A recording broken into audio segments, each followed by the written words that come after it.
어서 오십시오. 반갑습니다. 장로님 환영합니다. 안녕하세요. 네. 반갑습니다. 전역하신 지 얼마나 되셨어요? 이제 꼭 3년 됐습니다. 이제 저기 좀 많이 적응되셨어요? 아직도 좀 멀은 것 같습니다. 이렇게 이런 인사가 이렇게 아직은 덜 익숙하신가요? 예, 뭐 그러나 이제 뭐 인사는 어느 정도 숙달이 됐습니다. 네, 그러세요? 네, 예. 네. 장로님한테 하나님은 어떤 분이세요? 이제 선한 빚쟁이, 빚쟁이? 빚 받으러 오시는 분? 네, 빚 받으러 오시는 분, 빚쟁이. 너- 근데 이제 앞에 선한이라는 네. 이제 수식어가 붙습니다. 왜요? 이제 저한테 주시는 은혜는 너무나 많은데 한 번도 그걸 갚으라고 독촉을 해보신 적은 없어요. 그래서 이제 선한 빚쟁인데 저는 이제 저 경기도 포천 산골에서 이제 태어났습니다. 근데 제가 태어난 게 6.25 끝날 때쯤 태어났는데 뭐 그때는 대부분 사람들이 다 가난했지만 저는 특별히 좀 가난했어요. 하루 세 끼 밥 먹는 걸 걱정할 정도로 가난했습니다. 이 중고등학교 다닐 때는 그 분기에 한 번씩 내는 기성예배를 한 번도 제때 내본 적이 없어서 가다 이제 중간에서 이렇게 놀다가 다시 또 학교로 오고 네, 그렇게 했습니다. 뭐 대학교는 갈 그런 꿈도 못 꾸고 있을 때인데 그 당시에는 이제 저희들 예비고사라는 제도가 있었습니다. 예. 그래서 예비고사 합격을 해야 대학을 가는 건데 저도 이제 그 시험을 보고 이제 대학에 갈 그런 처지는 안 되니까 이제 1차 시험도 안 보고 이제 빨리 군대를 갔다 와서 뭐 취직을 해야 되겠다 하고 이제 대기를 하고 있는데 마침 명지대학교에서 이제 장학금을 주는 케이스로 학생들을 뽑겠다는 거예요. 그래서 제가 이제 그 케이스에 걸려서 네. 명지대학교를 갔습니다. 그리고 이제 또 ROTC가 돼서 육군 대장까지 이렇게 높여주시고 또 이제 좋은 사랑하는 이제 아내를 만나서 믿음의 가정도 만들고 아들, 딸 다 시집장가 가서 손자, 손녀, 며느리 다 있고. 예. 그러니까 저는 엄청나게 하나님께 빚을 아니, 진 지금 사람이에요. 할아버지세요? 손자, 손녀가 4명입니다. 네. 어우, 그러세요? 예. 그것도 대신에 또 네, 사성장군. 그런데 한 번도 하나님께서 빚내놔라 이렇게 독촉하신 적은 없습니다. 네. 전역사 있죠. 네. 이제 그 37년 군 생활하시면 이제 전역하시잖아요. 전역할 때 최초로 제목이 있는 전역사를 쓰여서 화제가 네. 되신 분이에요. 감사, 어. 행복, 어. 희망. 어. 네. 읽어주세요. 네. 제가 조금 이제 발췌해서 읽어드리면 저는 오늘 벅찬 감동과 함께 무한 감사한 마음으로 이 식전에 섰습니다. 이 큰 영광에 대해 먼저 제가 믿는 하나님께 감사드립니다. 둘째, 저는 행복한 마음으로 이 자리에 섰습니다. 셋째, 저는 우리 군에 대해 큰 희망을 안고 이제 떠나려 합니다. 저 또한 인생 2막을 희망이란 단어와 함께 출발하고자 합니다. 이게 전역할 때 이게 공식적인 석상 아닙니까? 그렇습니다. 거기서 하나님께 영광, 감사 이걸 선포하신 거 아니에요? 네. 네, 네. 제가 이제 전역하게 된다는 거를 이제 전역식 하기 한 3, 4일 전에 이제 통보를 받았어요. 예. 그래서 이제 군대 생활 37년을 마감하는데 이 37년을 어떻게 이렇게 함축적으로 표현을 할까? 네. 이런 고민을 하다가 이제 전역사를 생각하게 된 거예요. 예. 거기에 제목을 좀 붙이면 어떻겠는가? 이제 감사, 행복, 희망이라는 이제 단어가 떠올랐어요.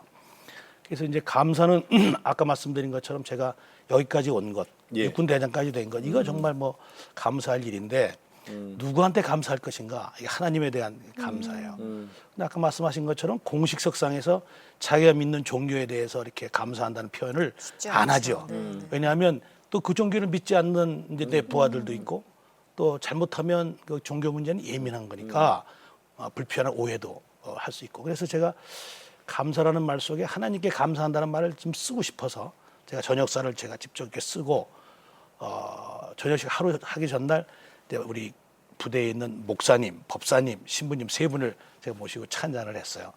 그래서 제가 내일 전역사에 내가 믿는 하나님께 감사하다는 말을 꼭 하고 싶은데 예. 여기는 법사님 특히 또 우리 신부님 의견이 어떠십니까? 했더니 뭐 괜찮겠다. 자기들도 사령관님의 뜻을 알기 때문에 오해 없이 이해를 할 수 있겠다. 네. 근데 이렇게 양해를 구해서 네. 이제 감사하다는 말을 거기다 썼습니다. 이제 두 번째 이제 행복이라는 말은 제가 군생활 37년 동안에 저를 데리고 있었던 제가 모셨던 윗분들이 굉장히 저를 사랑해 주셨어요.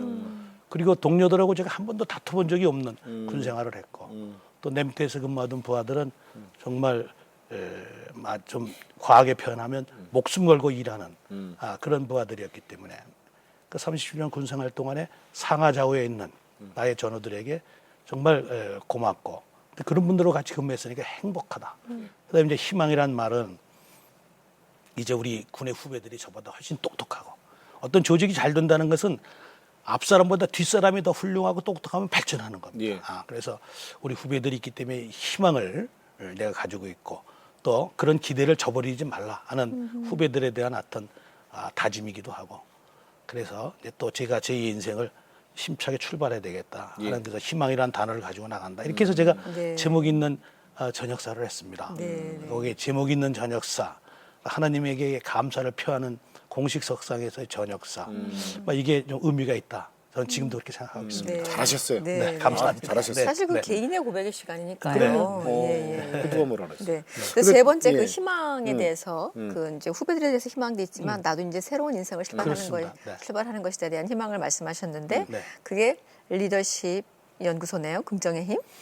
일본에서 이렇게 노인 복지학을 전공하는 후배가 네. 방학 때 놀러 와서 저를 만났어요. 그때 제 얘기를 쭉 듣더니 자기 경험을 얘기하는데 자기가 일본에서 쭉 연구를 해보니까 일본의 은퇴자들이 이제 우울증에 걸리거나 자살을 하거나 황혼 이혼을 하거나 근데 이런 결과가 많이 나타나는데 근데 저 같은 과정을 겪는다는 거예요. 처음에는 신나게 놀다가 이제 지루해져 가지고 뭘 할 줄 모르니까 이제 그렇게 위험에 빠진다. 그러니까 형님도 빨리 뭔가 시작을 해라. 그래서 막상 시작을 하려고 그러니까 제가 할 줄 아는 게 아무것도 없는 거예요. 그래서 이제 군생활 37년 동안에 내가 고민하고 또 실천해보고 또 시행착오를 겪어봤던 이런 리더십을 이제 정리해서 이제 리더십 강연을 이제 하게 된 것이죠. 근데 이제 제가 리더십이 좀 다른 분들이 얘기하는 거하고 좀 달라요. 무슨 얘기냐면 우리가 리더십 그러면 리더가 조직의 맨 꼭대기에 올라서서 자기 밑에 있는 조직을 어떻게 잘 이끌어서 목표를 달성할 거냐. 이제 이게 리더십의 전부라고 생각하고 있죠. 근데 제가 군대 생활을 해보니까 그것만 가지고 되는 게 아니에요. 내가 내 밑에 있는 부하들만 잘 관리한다고 해서 나한테 주어진 목표를 100% 달성하는 것이 아니고 이제는 나를 통제하는 윗사람까지 또 동료들까지도 나를 중심으로 상하좌우를 아우르는 그러한 리더십을 가졌을 때 어떤 자기한테 주어진 목표가 이제 100% 달성될 수 있다. 그래서 제가 그 창안한 리더십인데 여기서 이제 밖에 나가서 일반 기업체나 대학에서 강의할 때는 사방향으로 소통하라. 사방향 리더십. 이제 교회 가서 간증이나 이제 강연을 할 때는 십자가 리더십으로 소통하라. 이러는 거죠. 자기를 중심으로 윗사람에게는 충성을 바탕으로 최선을 다하고 부하에게는 사랑을 바탕으로 최선을 다하고 예. 동료에게는 신뢰를 바탕으로 최선을 다하는 리더십을 구사하는 그런 사람이 돼야 한다. 네. 이제 그게 제가 강조하는 우리는 그거 알잖아요. 그 모델 한 분 계시잖아요. 우리한테는 모델. 그럼요. 예? 예수님이시죠. 모델. 예, 네, 예. 네. 예수님이 그 네, 그래서 최고의 저는- 리더십이죠. 예, 그래서 제가 이제 이 리더십은 하나님이 저한테 주신 지혜다. 제가 이제 중령 때 이걸 생각했는데, 네. 그래서 이제 이 리더십을 제가 지금 강의하고 있습니다. 네. 중령 때부터 벌써 하셨어요. 네, 그죠? 네, 제가- 준비가 잘 되셨겠네. 그 군대 생활 이게 참 그 이사 참 많이 다니셨겠어요. 그렇습니다. 맞아요. 40번이 넘었습니다. 40번이요? 네, 네. 제가 이제 전역 통보 받고 네. 아내한테 나 전역하게 됐다. 네. 그랬더니 집사람 처음 마디가 뭐냐면 네. 참 잘 됐다는 거예요. 이제 이사 같은 건 너무너무 지겨운 거예요. 이제 거기서 해방이 되는 것이고 이제 또 하나는 저희 애들이 둘인데 큰애가 딸이고 둘째가 아들인데 큰애는 초등학교를 6번 전학을 했어요. 예. 아들은 4번 전학을 하고 예. 근데 이제 제가 이사를 할 때마다 한 번도 집사람을 도와주지 못했어요. 저는 이제 먼저 새로운 부대로 가고 아내가 이제 이삿짐을 꾸려가지고 따라오고 이제 이런 형태였는데 이제 마지막 한 번 이사를 할 때 보니까 초등학교 6학년에 다니는 저희 딸을 학교에 가서 제가 데려오는 거예요. 네. 그러니까 이제 그 반에서는 이미 얘가 전학 간다는 걸 알고 애들이 쫙 모여 있다가 이제 막 환송을 해주는 거예요. 폭죽도 터트려주고. 근데 서로 막 붙들고 우는 거예요. 그래서 제가 이 애들이 전학을 많이 다니니까 힘들어하지. 얼마나 힘들어하고 친구 사귀기가 힘들고. 저희 이제 둘째 녀석은 마지막 전학 갈 때 뭐라 그러냐면 이제 숙제 안 내주는 학교로 전학을 제발 좀 가달라고 그렇게 할 정도로 정신적인 고통을 많이 겪는 것 같아요. 그래서 제가 대령이 되면서 이제 헤어졌죠. 떨어졌죠. 그래서 혼자 야, 다니셨어요. 이제 저는 이제 정착하게 되시고. 그래서 그로부터 한 20년 동안은 이제 주말 부부를 한 거죠. 이제 그래서 제가 전역한다 그러니까 가정도 합쳐지고 네, 그러니까 네. 속으로 본인은 좋았을 거예요. 근데 이제 요즘엔 제가 하도 돌아다니니까 뭐 제대 하나나 마찬가지다. 다시 또 그렇게 얘기를 합니다. 네.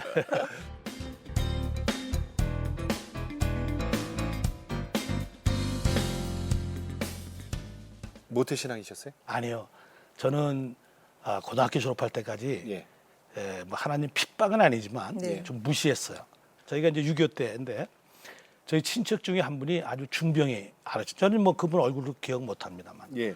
근데 몸이 많이 아프신데 그 당시에 옆에 마을에 있는 그 신자들이 몰려와서 이제 안수 기도를 하면 낫는다. 안수 기도를 했다는 거예요. 병자를? 예, 그 병자를 가운데 앉혀놓고 그 어르신들 얘기들 들어보면 그 예수쟁이들이 몰려와서 아픈 사람을 가운데 놓고 뺑 눌러서 때렸다는 거예요. 때렸다는 거예요. 그 안수하는 것이 아마 그 사람들 눈에는 구타하는 걸로 보였던 것 같아요. 때리면서 이렇게 했는데 죽었다는 거예요. 그러니까 뭐라고 소문이 냈냐면 예수쟁이들이 사람을 때려 죽였다는 거예요. 그러니까 우리 마을에서는 뭐 예수의 예죄도 못 끝내는 분위기였죠. 그러니까 제가 고등학교 다닐 때까지만 해도 교회 다니는 사람들 보면 좀 이상한 사람들이다. 이상한 사람들이다. 뭐 기도하면 뭐 나오냐? 그리고 제가 친구들한테 놀리고 약 올리고 그랬어요. 심지어는 뭐 이제 크리스마스 때 그때만 해도 뭐 사탕도 주고 교회에서 뭐 과자도 주고 네네네. 그 우리 포천 시골에서 좀 귀한 거거든요. 근데 저는 그거 받아 먹으러 한 번도 가본 적이 없어요.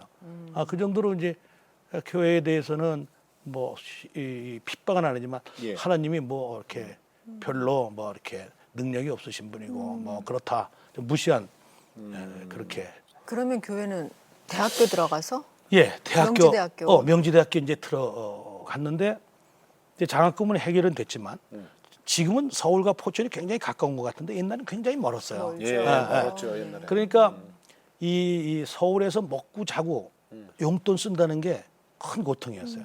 그래서 저는 뭐 아르바이트 많이 했어요. 뭐 애들 가르치는 것도 해보고 심지어는 제가 화장품 외판원 그거 예. 교육도 좀 받아보고 이렇게 해봤는데 이제 저희 과에 친한 친구 한 사람이 이제 저희 사정을 잘 알고 그 친구가 틈틈이 저를 많이 케어해줬어요. 예를 들면 뭐 밥도 좀 사준 적도 있고 그랬어요. 근데 어느 날 이제 조도회라고 그때는 조도회라고 명칭을 붙였는데 조도회를 가자는 거예요. 아침 기도회를. 그래서 뭐냐 그랬더니 그 당시에 유상근 그때는 이제 단과대학이기 때문에 학장이라고 그랬는데 유상근 학자님 방에서 매일 아침 30분 동안 기도회를 한다는 거예요. 거기 가면 아주 유명한 교수님들이 오셔서 이렇게 말씀을 하신다는 거예요. 그래서 그 기도회 하는데 내가 왜 가냐? 나는 뭐 하나님 믿지도 않는데 그랬더니 아니야. 하나님 얘기를 들으러 가지 말고 그 유명한 교수님들의 강연을 한번 들어보자. 네. 명강이다. 제가 이제 평상시에 신세진 것도 있고 그러니까 이제 따라가 봤어요. 예. 가니까 이제 아주 그 설교를 30분 예배니까 설교를 짧게 하시고 찬송하고 기도하고 그리고 헤어지는 모임인데 제가 가서 가만히 보니까 이제 하나님 얘기가 계속 나오니까 내 마음의 갈등이라는 거. 이러다가 내가 애수쟁이 되겠다. 이런 생각이 드는 거예요. 근데 그 기간이 굉장히 짧았어요. 한 2주? 예. 2주 동안 그러다가 하나님을 내가 믿어야 되겠다. 이런 생각으로 확 바뀌게 돼버리셨네요. 된 거예요. 예수쟁이가 돼버린 것이죠. 그래서 저는 지금도 이렇게 전도하는 문제를 뭐 그렇게 어렵게 뭐 이런 무장시키고 뭐 이런 것도 중요하지만 무조건 끌고 오라는 거예요. 끌고 와서 앉혀놓으면 그다음부터는 내 경험에 의하면 하나님이 하시는 일이다. 그래서 저는 이제 그런 걸 많이 얘기를 합니다. 네. 끌고 와라. 그러면 그다음부터는 하나님이 역사하신다. 맞는 말이에요, 예. 사실은. 그래서 제가 그런 경험을 했으니까 네, 네. 제가 이제 그렇게 예수를 믿게 되니까 예. 저를 전도한 광명에 있는 힘돌교회 이제 장로님이 되셔 사업하시는 분인데 예. 제 친구가 예. 김충용 장로라는 분이 이제 저를 끌고 다니는 거예요. 그러니까 저를 전도하게 되니까 저는 이제 정신적으로 그 사람 부하처럼 이제 쫓아다니는 거예요. 여기 가자면 여기 가고 저기 가자면 저기 가고. 표현이 부하네. 그래서 이제 7년에 익숙하니까. 그래서 이제 이 사람이 아직 물이 안 빠지셨다. 이 사람이 이제 자기가 봉사하는 교회를 가자. 네. 개척교회인데 저 신길동에 있는 작은 개척교회. 네. 거기 갔습니다. 갔더니 교회가 아주 작고 그런데 거기 중고등학생들은 몇 명 있었어요. 그래서 저거 그 김충농 장로하고 거기에 가니까 이제 방용석이라는 청년이 그분은 우리보다 나이가 좀 연배입니다. 그렇게 해서 셋이서 열심히 그 학생들을 이제 가르쳤어요. 그러니까 저도 뭐 성경 지식이 없으니까 뭐 교재를 보고 이제 그걸 상식적으로 이해를 해서 또 설명해주고 뭐 이런 수준이었죠. 제가 믿음의 초창기 때, 젊었을 때 그 개척교회에서 셋이 아주 뜻을 합쳐서 그렇게 봉사했던 기억이 납니다. 네. 네.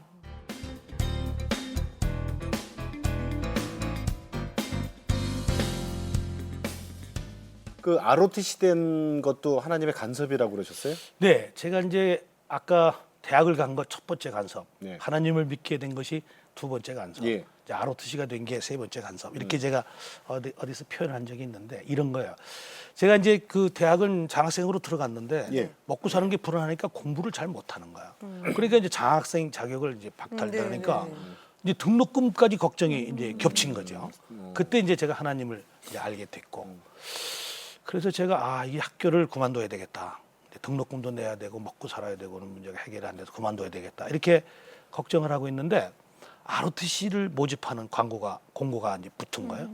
근데 참으로 하나님이 예비하셨다는 게 뭐냐면 저희들이 ROTC에 딱 입단하는 순간에 뭐가 생겼느냐 하면 ROTC 장학생 제도라는 게 생기는 거예요. 그래서 이제 ROTC 이렇게 지원을 하면 졸업을 하고 2년 만에 전역을 시켜주는 거예요.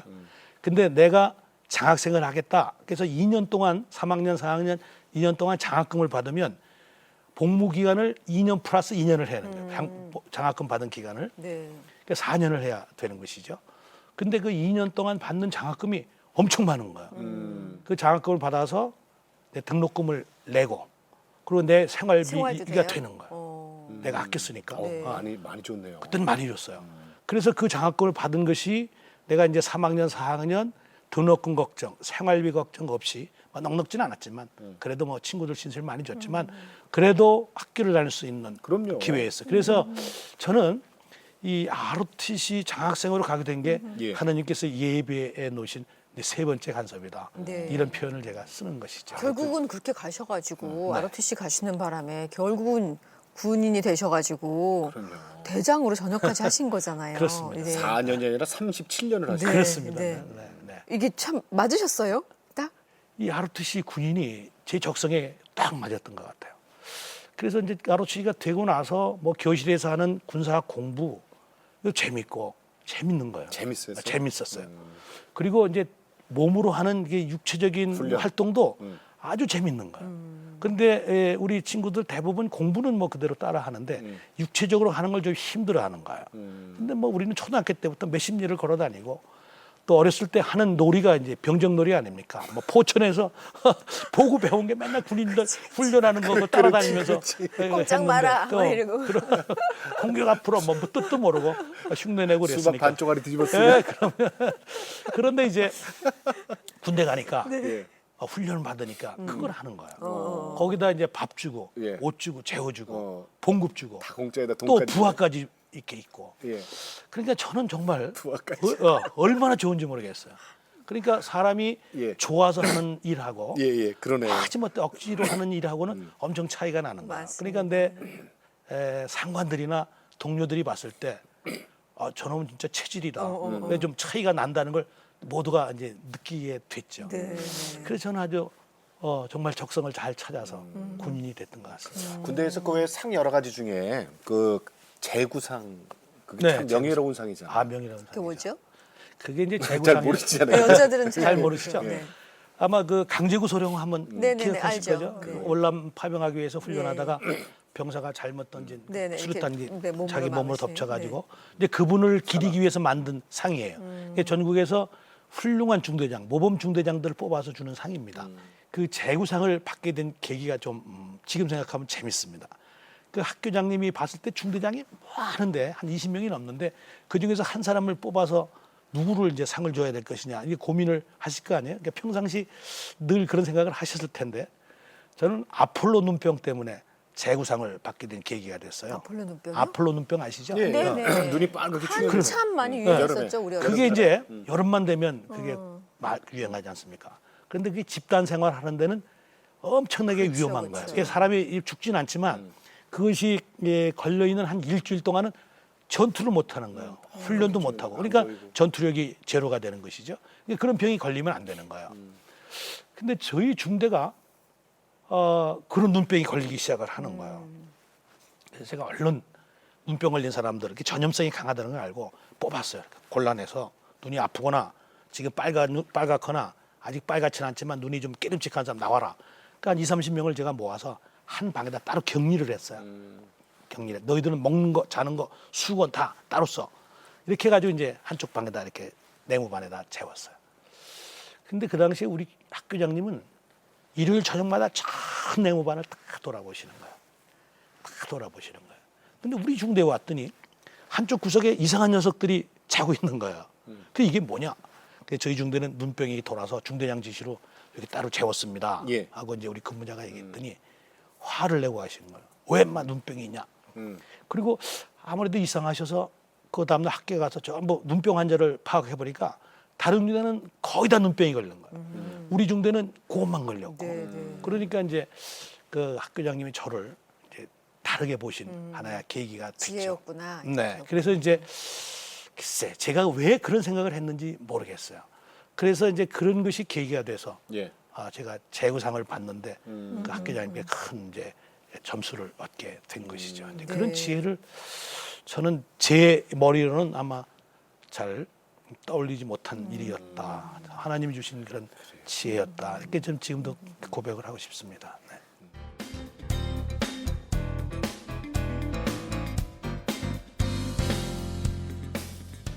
폭약 버터 사건이라는 건 뭔가요? 그게 참 크레모아라는 폭약이 있습니다. 외복할 때 쓰는 건데 그 가운데 있는 폭약이 노래요. 어떻게 보면 바다처럼 색깔이 그렇습니다. 물론 딱딱하지만. 근데 지금으로부터 한 37년 전이니까 제가 데리고 있던 중대원 중에는 바다를 뭐 먹어본 거는 물론이고 한 번도 못 본 애들도 이제 군대에 오는 거예요. 근데 어떻게 잘못 이게 전달이 돼서 그 크레마 폭약이 뻐더라고 이렇게 인식이 됐는데 오. 병사들이 그걸 먹어버렸어요. 밥에다 비벼서. 어머나. 아마 이 얘기가 제가 누구한테 듣고 하는 얘기면 잘 안 믿으실 거예요. 근데 저희 중대에서 일어난 사건이기 때문에 그것도 이건 100% 리얼입니다. 그러니까 밥에 또 비벼요. 예, 밥을 먹으면서 바다에 밥에다 비벼 먹는 걸 알아가지고 밥을 같이 먹었어요. 처음에는 어지럽고 구토가 난다고 그래서 저는 체했거나 식중독인 줄 알았어요. 나중에 보니까 뭘 먹었냐 하고 확인을 해보니까 그걸 먹은 거예요. 그래서 이제 헬리콥터를 태워가지고 예. 수도통합병원에 와서 위세척을 몇 했죠. 명이나요? 2명이 됐습니다. 저는 이제 그 동안에 보직해임이 됐어요. 보직해임이 돼서 너는 중대장을 그만두고 네가 그거 원하면 뭐 제대를 잘못한 거고 뭐 이렇게 그렇습니다. 되는 거죠. 네. 뭐 잘못한 게 많이 있습니다. 네. 그 폭약을 그렇게 잘라놨어도 안 되고 또 잘라서 그렇게 함부로 관리해서도 안 되고 제 실수가 굉장히 많은 것이었죠. 그런데 그래서 이제 보직해임을 하고 이제 전역을 하라 이제 이런 지시를 받고 준비하고 있는데 이제 그 친구들이 후손을 갖다 다 살아서 보름 만에 돌아왔어요. 그랬더니 이제 한 번 용서를 해주시겠다고 연대장이 말씀하셔서 아유, 그거 그때 다행이다. 이제 용서를 받고 근데 이제 그 사건을 통해서 제가 깨달은 게 뭐냐 이게 철저한 확인 또 끝까지 추적해서 그 결과를 마무리 짓는 것 예. 이런 것들을 해야 되겠다. 그 사건이 이제 제 군생활 동안에 큰 하나의 교훈이 됐죠. 네. 사망 사건도 가끔 나잖아요. 그런 일은 없었어요, 혹시? 제가 1976년대 중2 때였어요. 중2 때인데 그때 내가 대대 인사장교를 하고 있었고 그 DMZ에서 지뢰 제거를 하는 작업을 하던 중대장 한 분이 다쳐서 이제 앰뷸런스에 태워가지고 저 강원도 화천 전방에서 춘천까지 후송을 하는 거예요. 그 앰뷸런스에 제가 같이 타고 손을 잡고 이렇게 왔는데 중간에서 이분이 운명을 하시는 거예요. 그러니까 제 손을 잡고 운명하시는 거예요. 그러니까 태어나 처음 사람 죽는 걸 봤죠. 또 어릴 때잖아. 그렇습니다. 그때 뭐 24, 5 네. 때인데 그래도 이제 군인이기 때문에 이제 그분을 병원에 모셔서 막 급하게 뭐 심폐소생술도 해보고 했는데 결국 돌아가셨어요. 제가 이제 그분을 장사 지내고 한 12년 만인가 이제 제가 중령이 됐어요. 예. 중령이 돼가지고 국방부 인사국에 인사행정 담당으로 왔습니다. 그랬더니 어느 단체에서 계속 해마다 보내는 민원이 있어요. 예. 근데 제가 이제 그 민원을 인계받아가지고 보니까 제가 아는 사건이에요. 제가 그 처음으로 목격한 죽음의 그 주인공 정경화 대인데 그분을 죽음이 너무 억울하다는 거예요. 그래서 추서 진급을 시켜달라는 거예요. 근데 누가 하는가 봤더니 그때 중대 원들을 했던 병사들이 맹호회라는 조직을 만들어서 그 사람을 기리는 사업을 계속 하고 있는 거야. 야. 아, 이런 우리 중대장 너무나 훌륭하시다. 그 추서 진급을 계속 시켜달라는 거야. 근데 추서 진급이라는 게 그 당시만 해도 죽을 당시에 강제구소령처럼 죽을 당시에 그 죽음이 너무나 의롭기 때문에 한 계급을 올려주고 그리고 이제 장례를 치르는 이제 그것이 관례였어요. 법도 그렇게 돼 있고. 그러니까 죽은 다음에 나중에 그 사람이 좋은 일로 밝혀지더라도 추서 진급을 시킬 수 있는 방법이 없었어요. 그래서 이제 저도 그 사건을 잘 알지만 지금 법이 안 된다고 이제 계속 그런 문의론을 보냈는데 참 지성이면 감천이라고 그래서 국회에서 특별법을 만들어서 죽은 사람을 이제 한 계급 시키는 진급시키는 그런 걸 했습니다. 그래서 이제 정경화 소령도 대위에서 소령으로 추서 진급되는 그런 걸 이제 제가 인사 실무자일 때 중령 때 그 사건을 해결을 했어요. 그래서 이제 그분 동상에 대위 계급장을 띄고 얘네들이 소령 계급장을 갖다 막 붙이면서 얼마나 기뻐했는지 몰라요. 근데 제가 그걸 보면서 내 손을 잡고 운명하신 분. 내 손을 잡고 운명하신 분이 이제 죽어서 소령이 된 거예요. 큰일 났어. 왜 저 병사들이 중대장을 10년 이상 그렇게 자기들의 생업을 지장을 받아가면서 이런 모임을 하는가? 제가 그래서 한참 생각을 해보니까 그게 이제 그 중대장이 어떤 사람이었느냐? 자기 임무에 충성을 다하는 사람이었어요. 예. 그리고 아주 신뢰를 주고 부하를 사랑하는 그런 이제 지휘를 했었던 거죠. 그래서 제가 늘 숙제로 놓고 제가 전역하는 날까지 그 생각을 했죠. 근데 하여튼 결론은 그분을 따라가지 못했다. 이게 제 결론입니다. 제가 아주 큰 리더십에 대한 교훈을 제가 첫 죽음을 목격하면서 제가 이렇게 새겼습니다. 많은 것 중에 사실 배우자 만나는 거 있잖아요. 그것도 하나님이 정해 주셔야 되잖아요. 그렇다고 봅니다. 그건 어떻게 생각하세요? 어떻게 만나셨어요? 군 생활 중에? 예. 어느 날 저희 군 선배 집에 한번 놀러 가게 됐어요. 예. 근데 저희 집 사람이 거기에 이렇게 들리러 왔다가 잠깐 왔는데도 교회에 갔더라고요.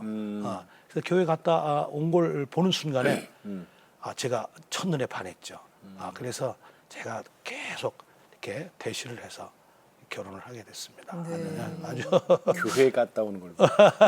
예, 그때는 저도 교회 열심히 이제 다녔습니다. 네. 저는 뭐 여자니까 군대를 잘 모르지만 일단 그 군인들이 별을 하나 단다라는 건 사실 거기 전에서 되게 많이 이제 더 올라가느냐 만약에 저 전역들을 많이 하신다고 들었거든요. 맞습니다. 네. 근데 그 별을 달게 됐을 때도 하나님께서 특별한 꿈을 꾸게 해주셨다고요. 예, 중령에서 대령을 심사하는 날인데 그날 내일 아침에 이제 시작이 되는 거예요. 심사 한 보름 하는데.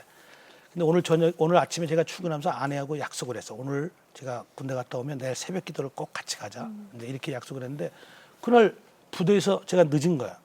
거의 밤늦게 집에 들어와서 골아 떨어졌어요. 그러니까 아내는 막 비가 오고 그러는데 혼자 새벽 기도를 가려고 그러는 거야. 근데 내가 꿈에 제가 일어났어요. 꿈에. 그리고 새벽 기도를 가려고 옷을 막 입는데 잘 안 입혀져요. 근데 누가 뒤에서 이렇게 옷을 입혀주면서 야 교회 갈라 새벽 기도 가냐? 너 참 착하다. 그러면서 옷을 이렇게 딱 입혀주시는데 이렇게 보니까 그 당시에 참모총장이신 거야. 이렇게 보니까 제 어깨에 파란 견장이 달려 있고. 그래서 제가 이제 깜짝 놀라서 깼어요. 그때 우리 집사람이 막 새벽 기도를 가려고 일어나서 문을 여는 순간에 제가 깨서 같이 이제 그날 새벽 기도를 간 적이 있습니다. 그래서 참모총장님을 뵈서 그런지 이제 그해 첫 해 대령으로 진급이 됐죠. 제가 이제 군단장을 나갈 때가 됐는데 그때는 청와대에서 이렇게 전화가 왔어요. 당신은 인사 후보로 올라왔는데 이런 거 좀 질문을 하겠다. 예. 그래서 이제 해명을 듣는 거야. 아들은 군대 어떻게 갔느냐? ROTC로 갔다. 저희 아들도 ROTC인데. 근데 저 전방에서 지금 근무하고 있습니다. 그 당시에. 그래서 이제 저희 아들이 소대장을 했는데 어떤 에피소드가 있었느냐 하면 소대원들이 물어보더라는 거예요. 소대장 아버지가 장군 맞아요? 맞다 그랬더니 어떻게 장군 아들이 이게 전방에 와서 근무하느냐, 친아버지 맞느냐, 뭐 이렇게 이렇게 애들이 오히려 소대장을 놀릴 정도로 열심히 군대 생활했으니까 뭐 문제가 안 됐죠. 그런데 장군 군단장 발표 며칠 전에 저한테 들려오는 소문은 예. 제가 제가 어디에 인사청탁을 했다는 거예요. 그래가지고 그것이 문제가 돼서 군단장을 못 나간다는 거예요. 근데 제가 그 해명할 시간도 부족한데 그대로 이제 결정이 돼버렸습니다. 그러니까 사람이 안 한 걸 했다 그러니까 얼마나 억울한지 자다가도 이제 발떡발떡 일어났어요. 근데 그때 제 어떤 이런 음성이 들리는 것 같았어요. 야, 너 네가 안 한 걸 했다 그러니까 억울하냐? 그렇다면 네가 잘못한 것 중에서 들키지 않고 넘어간 게 얼마나 많은지 아냐? 이런 음성이 들리는 것 같았어요. 그 말을 들으니까 맞아요. 깨갱이잖아요. 위안이 되는 거. 그래. 네. 그때 그것도 잘못했는데 문제가 안 됐고 이것도 잘못했는데 문제가. 그래서 제가 많이 회개를 했습니다. 하나님은 다 알고 계시죠. 네. 그런데 이제 더 기가 막힌 게 하나 있는데요. 그래서 그때는 군단장이 떨어지고 6개월 후에 군단장을 나가게 되는 거야. 근데 6개월 후에 군단장을 이제 심사하는 기간인데 이번에는 청와대에서 전화가 안 오는 거야. 전화가. 그러니까 저는 예선 탈락을 한 것이죠. 이제 국방부 육군본부에서 청와대에 제 이름을 올리지 않았다는 뜻이죠. 지금 생각해 보면. 예. 그러니까 포기라고 있었어요. 그런데 발표하는 날 제 이름이 있는 거예요. 제 이름이 있는 거예요. 이거는 아마 하나님이 직접 역사하시지 않으시면 있을 수 없는 일이죠. 있을 수 없는 일이시죠. 그래서 저는 이제 나중에 내가 왜 그렇게 청와대 이름도 그렇게 안 올라갔다가 군단장이 나갔는가 이런 것들도 많이 알아보고 그랬는데 또 결론은 하나님이 역사하신 것이다. 예. 또 이제 대장이 될 때도 군단장을 마치고 한두 보직을 거쳐야 대장이 되는 것이 통례입니다. 예. 근데 저는 군단장을 하다 바로 대장이 돼버렸어요. 그래서 뭐 군대에서 이거 최초의 일은 아니지만 하여튼 드문 겁니다. 그래서 장군이 되고 난 이후에 저희 보직과 뭐 진급 이런 것들은 사람의 힘이 아니라 하나님이 하셨다.